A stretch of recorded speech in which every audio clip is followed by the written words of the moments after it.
അതിർത്തി ഗാന്ധി എന്നറിയപ്പെടുന്നത് ആര്? ഖാൻ അബ്ദുൾ ഖാദർ ഖാൻ.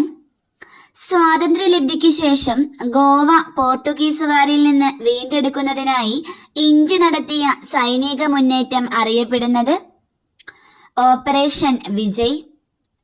സംസ്ഥാന പുനഃസംഘടനാ കമ്മീഷന്റെ ചെയർമാൻ ഫസൽ അലി. കേരളത്തിന്റെ ഹരിത ശ്വാസകോശം എന്നറിയപ്പെടുന്ന പക്ഷിസങ്കേതം മംഗളവനം.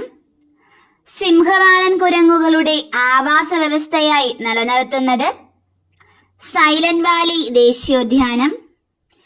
കേരളത്തിലെ ഏക ശുദ്ധജല തടാകം ശാസ്താംകോട്ട കായൽ. കേരളത്തിലെ ഏറ്റവും വലിയ ജലവൈദ്യുത പദ്ധതി ഇടുക്കി.